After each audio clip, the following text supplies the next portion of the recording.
last week when Marcus goes down, do you give equal thought to either using a tight end like Michael Williams, moving him to tackle, or using a guard and moving him out?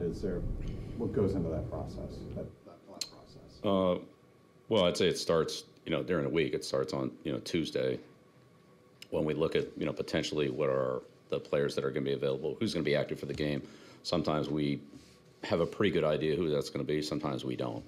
So whatever the case is, we take that information and work it from there. So if we know who's going to be active, then we practice those backup moves, whatever they are. So whoever the backup right tackle is, practices that. Whoever the backup right guard is, center, and so forth.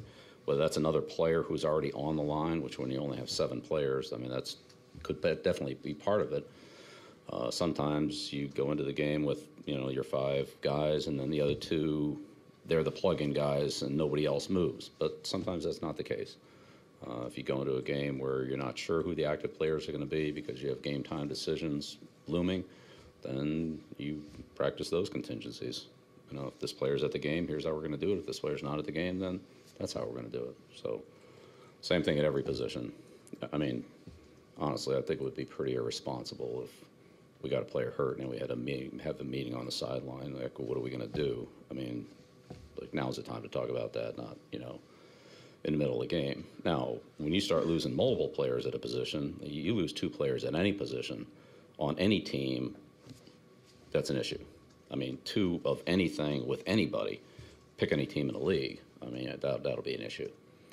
So once you start getting into that area, then, you got to think about, kind of what's our emergency move? How do we get through this? Maybe it's not even so much who would play there, but now what you could actually do with that person there, how you would manage the game, what you would call, if you got to that point, third quarterback, third tight end, third right tackle, third defensive end, third safety, third anything.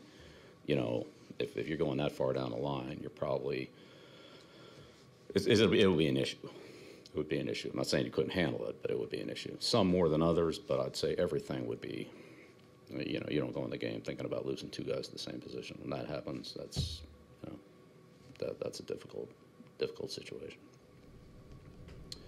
And particularly in a kicking game, because now you're talking about that's 66 players on special teams, right? Kickoff, return, punt, return, field goal, rush. That's 66 players. That means you have to have 66 backups. I mean, you got to have it, So if this guy's out on this team, who's going in for him? You got to have somebody. It might be the same guy for 5 positions, but you got to have somebody. Okay, now you lose 2 guys at the same spot. Again, 2 anything.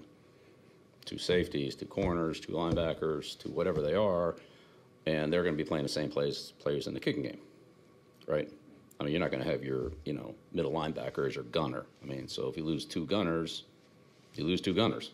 If you lose 2 interior punt protectors, you're losing 2 interior guys on a punt return. You're losing 2 frontline blockers on kickoff return. You're losing 2 interior. So the multiples in the kicking game, I can tell you from experience, I've been a special teams coach, that you're really talking about making some adjustments. Like I said, it's hard enough to lose 1 because, you're looking at 66 plus 66.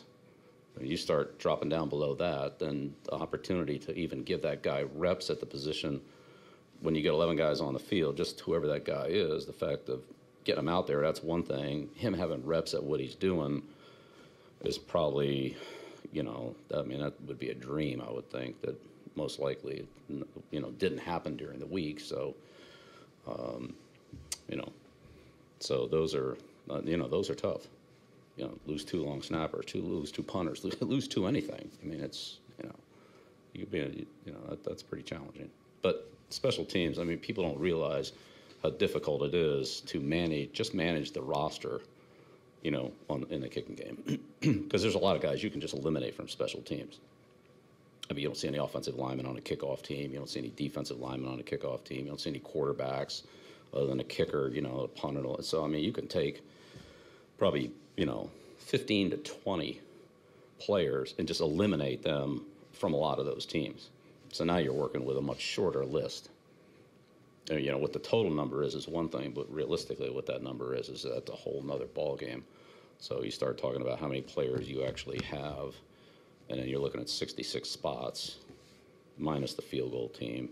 You know, you start looking at 66 spots, and then who backs those 66 spots up, and then who's behind them. I mean,